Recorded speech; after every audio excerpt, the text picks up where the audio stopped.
Is there, there's no light on this. That's okay. Is there no batteries? The web battery was running a little bit earlier. There we go. Ah, there's a okay. light. So we'll do that again now that the Yeah, microphones are actually on. Hi, I'm Julian. We're doing a live stream tonight about ham radio in the Comox Valley. We have John Bradbury from the Comox Valley Amateur Radio Club, and I've got my own computer audio coming out, so it's very confusing to talk when there's an echo, so I'm going to turn that off in just a second, but I'm going to turn it over to John. He's going to tell us about amateur radio. Oh, and if you have any questions and you're on the stream live, type them in and I'll answer them later. All right, thanks very much, Julian. Okay, welcome to my huge crowd here. Thank you very much. My name is John Bradbury, call sign Victor Echo 7 X-Ray Foxtrot Alpha. I'm currently the president of the Comox Valley Amateur Radio Club, or CVARC, and I'm also one of the local accredited amateur radio certification examiners in the event you're looking for somebody to give you an exam. I'm going to start the slideshow presentation. It's not very long, but it's got some audio-visual stuff in it for entertainment. A lot of people, when they think about amateur radio, ham radio, this is the way they think about it. This is QSO means radio contact, and this is from the old days. You might recognize the actor. You write the message down here, and as soon as he gets it tuned up, we'll have him get quiet, please. We're always very bossy like that as well. W8XZR calling CQ, Brigham, Canada. W8XZR calling CQ, Brigham, Canada. Emergency. W8XZR calling anybody near Brigham, Canada. Okay, come in, Brigham. You mean to tell me that he can... He gets in contact with some bird who's got a ham radio program at the spine, and then this fellow, without any ringing of doorbells or disturbing anybody, goes and gives the message to mother. Amazing. There's nothing amazing about that. Kids are doing it all over the world. We once got a message to a guy in Australia who the telephone people couldn't locate. You better relax, because sometimes it takes quite a while. I've edited that a little bit here because it does take quite a while. DE3AVS at Brigham, Canada, calling W8XCR. Got him! This is DE3AVS calling W8. DE3AVS is actually a real call sign in Ontario, Canada. This is W8XCR. Listen, Brigham, get this right. Emergency. Will you take down a message and then get it to the forest farm near Brigham? No telephone. Sickness, maybe death in the place, so don't disturb anybody. Take this message. This is message number 247 to Mrs. James Hardy, Forest Farm, Brigham, Canada. W8XCR. Is that satisfactory? Come in, W8XCR. This is W8XCR. More than satisfactory, old man. Thanks a million. I'll do the same for you sometime. Say, who are you? How old are you? Where's your place? Come on in, BE3ABS. Hello, W8XCR. This is DE3AVS. My name is Basil Gordon. I'm 12 years old, and I work on my father's farm near the forests. And I built this set myself. Drop me a QSL card. Those are QSL cards in the background there. He's actually changing from receive to transmit on the power there, which is the way it used to have to do it. Signing off for the night. 12 years old. I wouldn't believe it. Well, Dad, boys are good for something after all. Yeah, boys are good for something.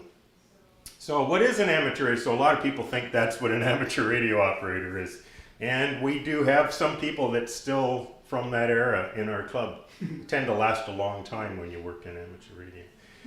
But really what the operator is somebody that's allowed to operate on the amateur radio frequency bands, and also usually possibly can do design and construction of radio equipment, is certified to do that with their own equipment. We participate and specialize in advanced activities. We have satellite communications. We have our own satellites up in orbit for bouncing signals or relaying signals. The International Space Station has a ham radio on board, and most astronauts get their ham license while they're going through training as part of their training. We also can do microwave transmissions, moon bounce, things like that, scattering off meteorite showers, lots of weird stuff. It's just for fun, trying to try different ideas. We run and have participated in contests, awards, special events. We have a field day every year. We have QSO parties, which are basically run by one of the organizations and sponsored by, like coming up at the beginning of February, the Orca Club in Vancouver sponsors a QSO party called the BC QSO party. And so everybody kind of tries to participate in that, where you're trying to make contact and get points and things like that. There's lots of rules and things. If you get points, you get mentioned in the magazines and things like that. But the big thing that is quite a tradition in amateur radio that we have is that we provide emergency communications. We have another sister organization within the Comox Valley Emergency Services called the Emergency Communications Section. A lot of our club members are also members of that, and they provide, they have the equipment located up at the Emergency Services building for operating emergency communications. So not just voice communications. We can provide internet and email all over airways, all over the radio frequencies, which is part of the digital revolution in ham radio. We also help support public events when asked to provide communications over maybe the sea to sky or something like that. And we're affiliate to the Canadian Forces radio system, so in the event of a national emergency, we can become part of their net as well. What we're not is that we don't do broadcasting. We don't do, we're not allowed to broadcast commercial material now there are pirate stations out there that do that sort of thing, but they're not amateur radio. And we're not CB. CB actually operates in the 27 megahertz, which is within our amateur band, but it's a very small part of it. And you don't require a license, and they operate at much lower power than the rest of the amateur radios players. We have our frequency range can be down as low as 1.8 megahertz to over 20 gigahertz beyond microwave stuff. So now the various modes that we operate on is why you have people that do different things. We have older people that stick to single sideband and Morse code. A lot of our members stay around in the 2 meter band, which is just on a handheld radio so that they can go out 4x4ing in the bush and have communications anywhere that they want. This was very important before the advent of cell phones, before cell phones came along. But we also still find that during the fires in the interior, for instance, the cell towers go down and then they don't have communications with the people in the field anymore. So the clubs jump in, or the emergency comms people jump in and set up repeaters, or using the repeaters that exist, provide emergency communications. So the different modes are voice, which is telephony. Morse code is telegraphy. Digital. Ham radios have been using computers since the computers first appeared. That was the other portion of ham radio operators or amateur radio operators is that they love to experiment. So they build stuff and they experiment. Like the kid in the Andy Hardy movie built his own transceiver. And so when computers came along, people immediately tried to incorporate them into amateur radio. And we even do slow scan and fast scan television so that you can, using video cameras and even just now that we have phones, video capability on your phones, your cell phones, we can hook those up to the radio and transmit as a television signal.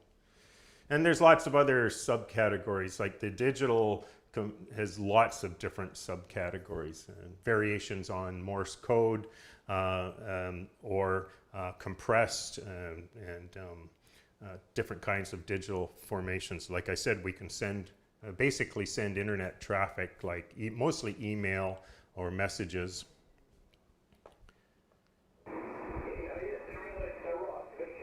So this is telephony or single sideband. Her equipment there is pretty typical of somebody with a lot of money doing it. And we have various computer programs. You can see she even has a key down there in the middle that's similar to my swiper or paddle key there. That's what she'll use for Morse code, but of course the computer can do it too. So this is actually a communication that somebody was doing halfway around the world.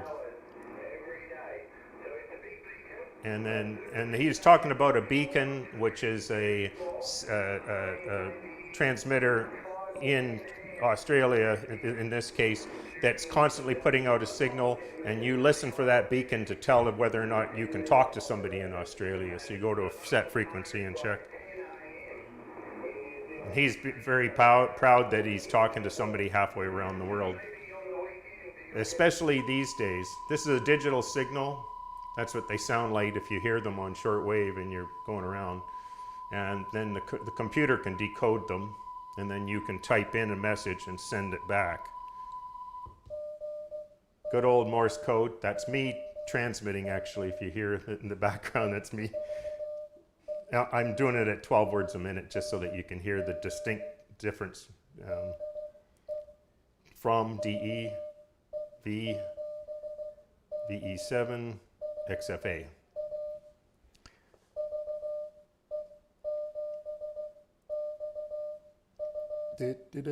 You learn Morse code by rhythm, so you don't listen to this different. That's somebody using a cell phone. You can see he's got a picture of his radio there. It's an ICOM radio that can be used on various frequencies, and that's what you can almost hear the scanning of the TV. That's one of the Russian astronauts in the ISS station talking on the ham radio. This is a handheld. She's got a handheld radio with a handheld antenna. Romeo Sierra 0 India Sierra Sierra. This is Victor Alpha 2 Charlie Sierra Tango. Good evening. You're 5x9. My name is Claude. Charlie Lima Alpha Uniform and Delta Echo. I'm located 15 miles northeast of Montreal, Quebec, Canada. It's pleasant to hear you, my friend, and thank you very much for the contact. Over. And what she's doing is as one of our Oscar satellites goes around the Earth, it's moving through the sky, so she has to point the antenna at it and keep it pointed while she's trying to talk to somebody on the radio, and then she's got about 10 minutes to get that through. Like I said, variety of frequencies. We can even work on light, because just you can use a laser and you can communicate that way as well. Most popular is shortwave because it's useful for long-range communication. When you hear people talk about propagation, and we're in actually a very poor time for propagation. We're in the bad times. We're at the low end of the solar cycle. The more activity the sun has, the more energetic it makes the ionosphere, which allows for more bouncing of signals around the Earth. Right now we're at the very lowest portion. So things are very quiet out there. So you sit there all day and not hear anything, and then maybe for an hour suddenly you start hearing stuff, and usually it's associated with what's called the gray line. It's as the sun moves around and you're switching from daytime to nighttime, you start getting better propagation. Local communications, and I'll show you one of those little radios later, is VHF and UHF, and then like I said, sometimes you can work, some people have microwave dishes and things like that. This is the frequency band that we're always talking about. It varies. This is most of the Canadian bands that we're allowed to operate on. When they talk about bands, it's approximately the wavelength associated with the frequency. So 20-meter band is very popular, 14 to 14.35 megahertz. And the green is telephony or using voice, and the red areas there are digital or CW. So there's a little TV band there, 14.230 to 14.236. Those are popular. The 1400 megahertz series there, the 20-meter band, is very popular all through the day and night. when you get to nighttime, the better is the longer waves or the lower frequencies. So you get down to the 40 and the 80 meters, start hearing more people. Ham radio can be as technical as you want it to be. You got people that just use the radios, like I said, for driving their snowmobiles, and that's it. And other people that build them, other people that love to just build antennas. I have a few kits I can show you, especially with the bulk of kits coming from China now. They're insanely cheap. You can build them and have fun. And most people do both of it. Like I said, we have lots of activities, field days. We have one coming up this summer. So we usually run ours down on the beach someplace in one of the parks so that people can come and visit. And you can try out the ham radio, work under somebody else's license. And you can see the operations. And of course, you're always welcome to come to our club meetings that we have once a month just to see what's going on. And there's nothing secret.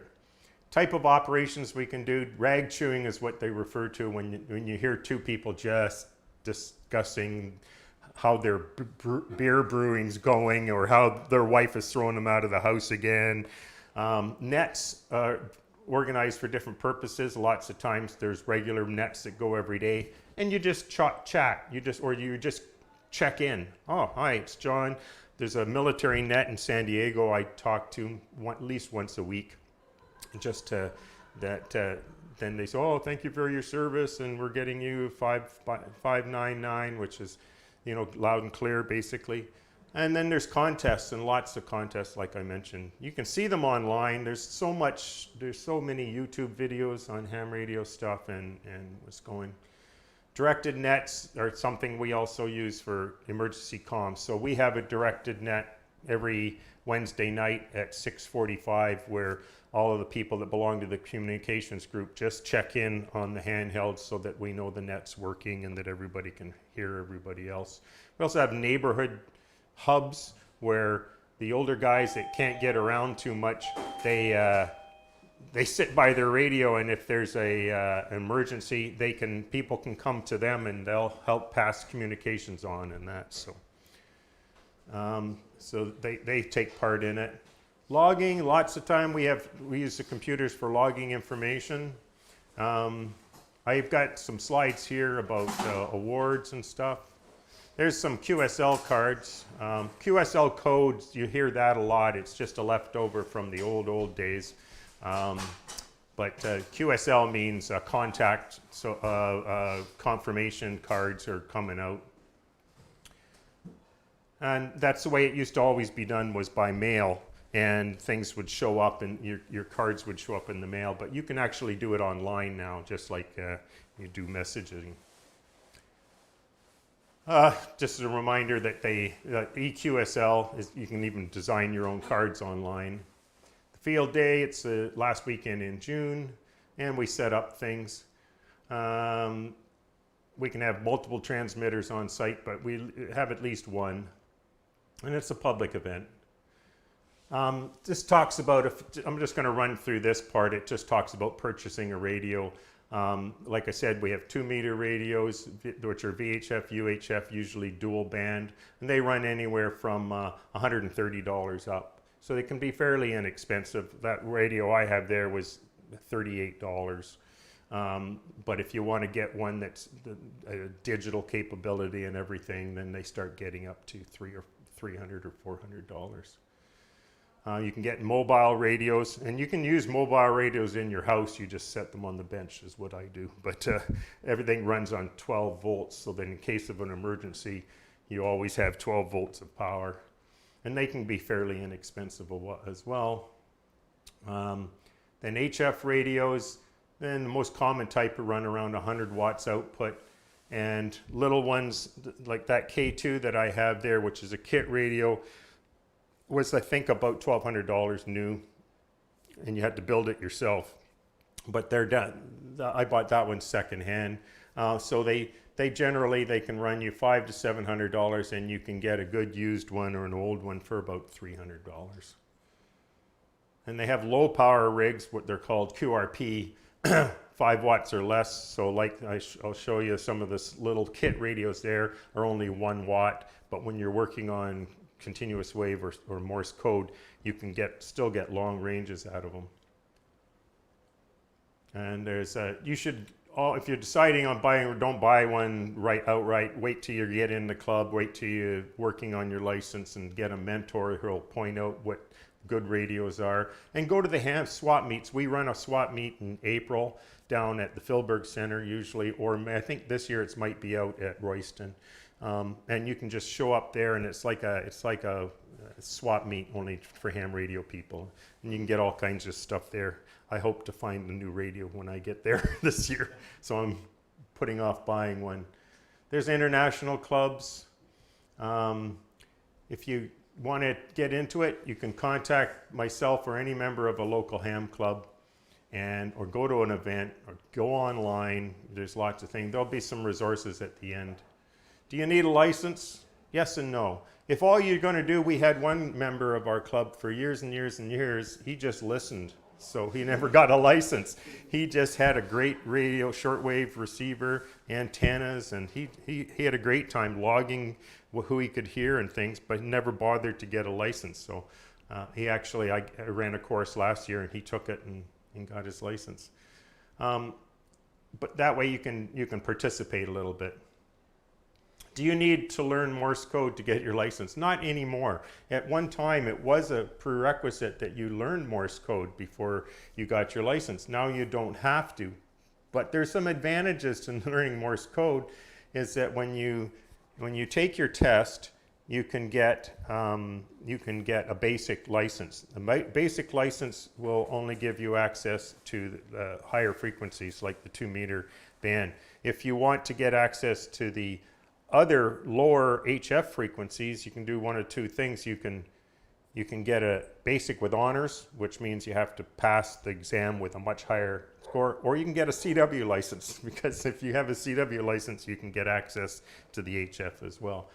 But it's also HF or Morse code can make a lot more contacts because it has better range at a lot of times. That's what a license looks like when you get it. I started off with my basic with honors, and then I got my advanced and my Morse code, and they just keep updating your license when you get it.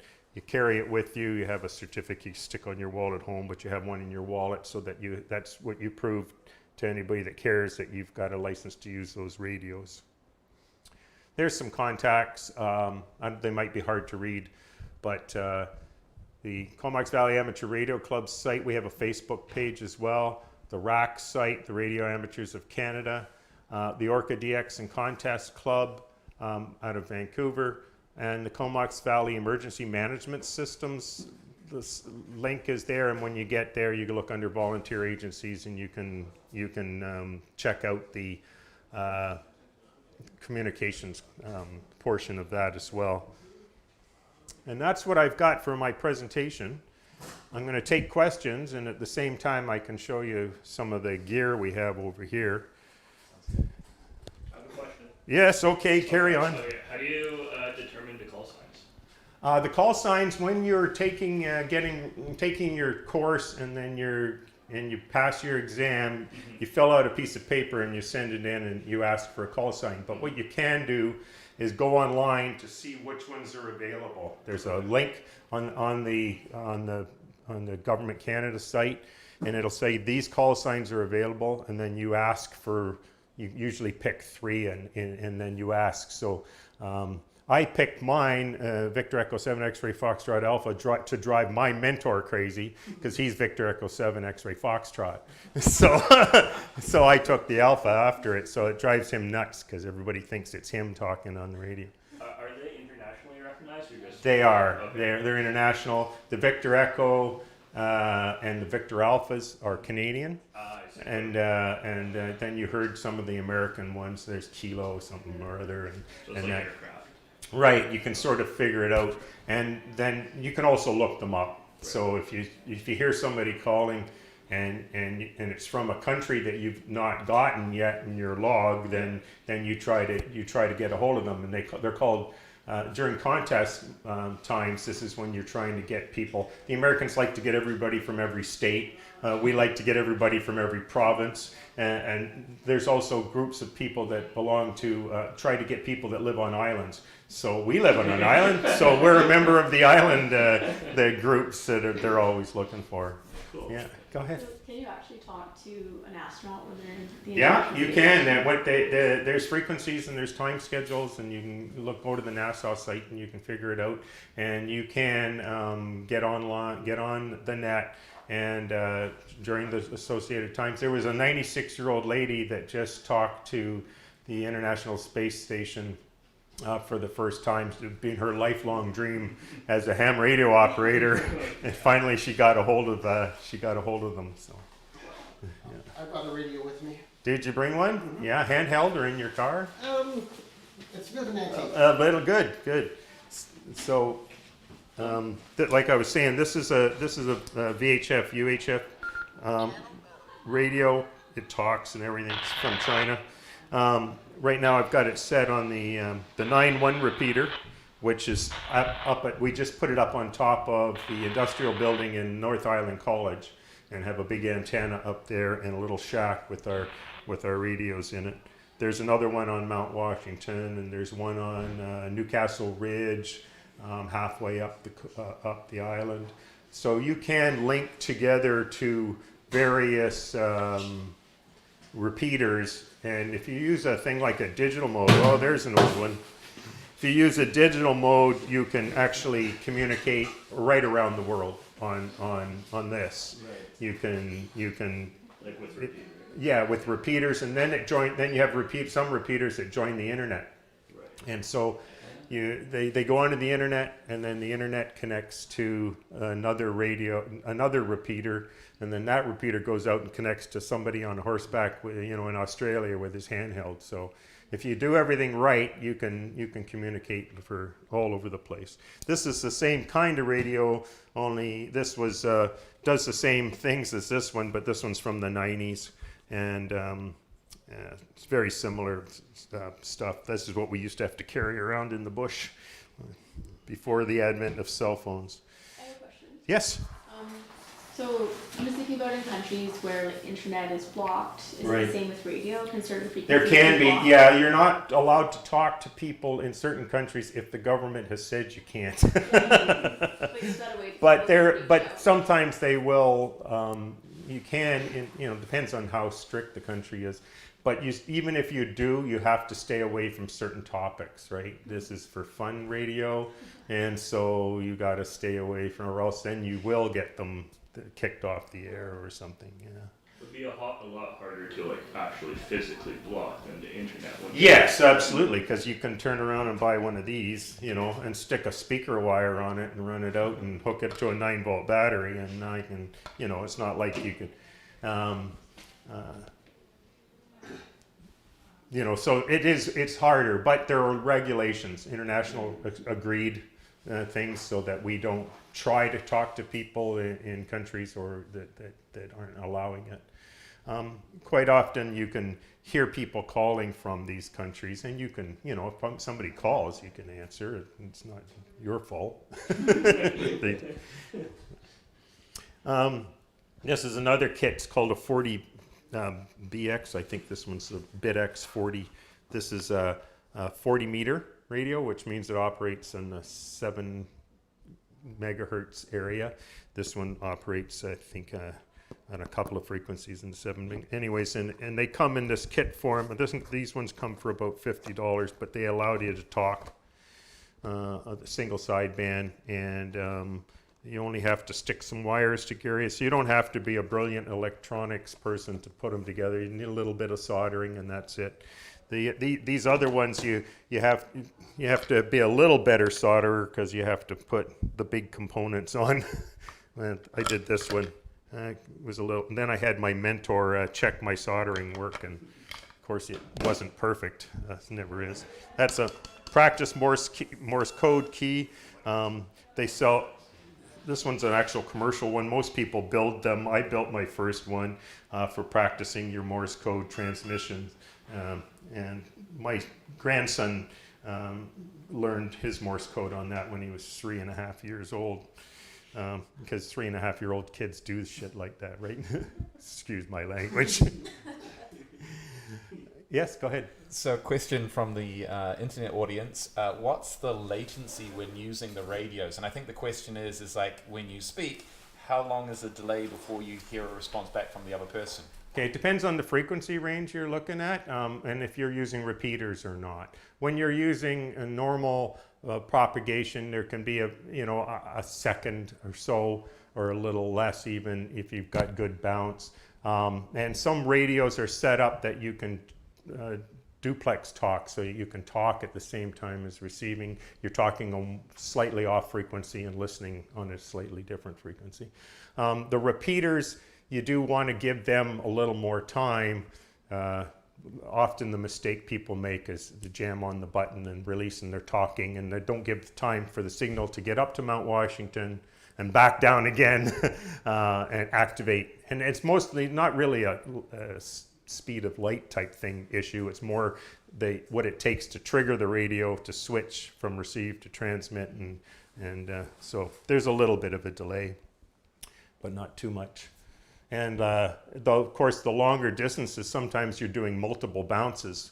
So multiple bounces off the ionosphere can lengthen that time of the skip for how long it takes for the signal to get around. It's just like when they talk to the International Space Station, you will hear just a short delay while they receive it. Yes, go ahead. I have 519. Oh yeah, that's Mark 3. That one's been around, eh? Yep. I operated with one a little newer than that when I was in the military. It was the first time I had actually used an HF set when I was in Norway, and the communications guys set up an antenna and a Manpack HF set and told me to go for it, and I contacted somebody in Labrador with my little Manpack set, but it was very similar to those kind of radios. I have one that's fully operational. Oh, do you? Oh, that's great, eh? Mm-hmm. Plus, I have all the spare tubes, spare parts, the ears to repair them. I've got the. That's a Russian one. No, it's Canadian. Yeah.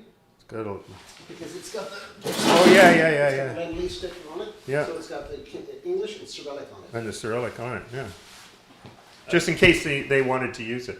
Yeah. Can you talk a little bit about AM versus FM? Amplitude modulation and frequency modulation. There is still people that use amplitude modulation on the same frequency ranges as HF, but or as FM. But you have the same problems as you do with broadcast AM. You got a lot more static, and that the frequency modulation, which is changing the frequency based on varying the frequency based on its length rather than its amplitude. And so, but you'll still find old timers with older radios, older tube radios that will work on AM. In fact, there's a little club. I haven't talked to them yet, but there's a little club on one of the frequency areas that you can hear them chatting, and they're just on single sideband. Requires you to have the single sideband capability on your radio, which kind of came in not Andy Hardy's time. Those were AM radios. Those ones. What's a single sideband?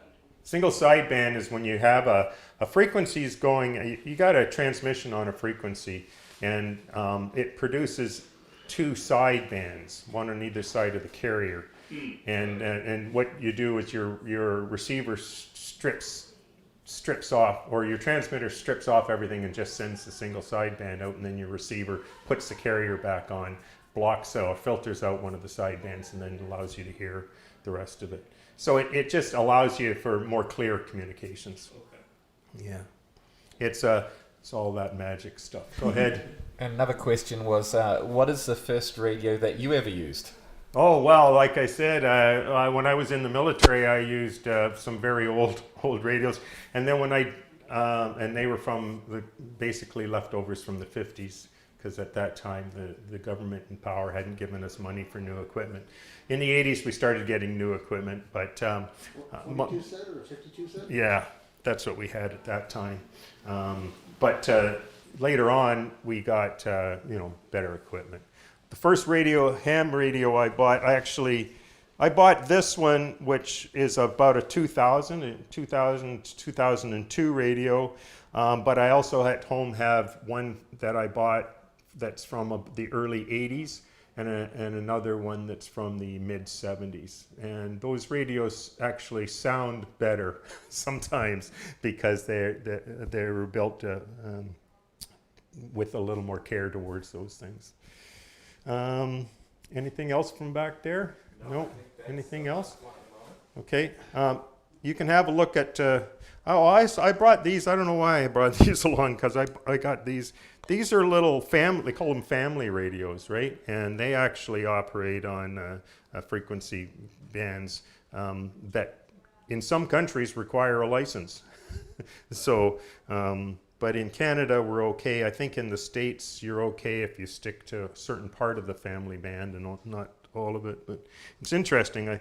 I hadn't used these before, but we took them and the kids used them when we were in Mexico.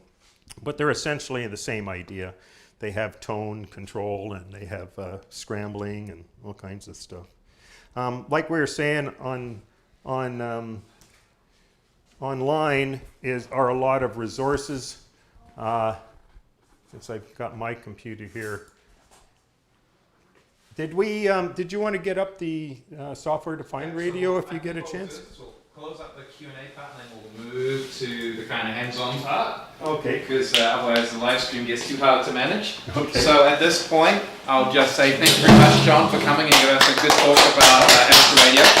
And I'm curious, can we get to the International Space Station from Courtney? Like if we had a rig, could we? Yeah. You can talk. Like I said, there'll be time periods when it's within range, and there'll be special frequencies, and it'll be it's all on the NASA site. I've never tried myself. Not sure exactly which equipment you need. Sounds like a challenge that we should put together. Okay. Yeah, that's right. So, if you're interested in trying to talk to the International Space Station, or at least listen in directly, get in touch, and I think we should organize an event. Okay, again, thank you so much, John, and thank you for watching on the live stream. Peace out for now, and we're going to go on to the software-defined radio. So while I've got this up, and for you people here that are interested, there's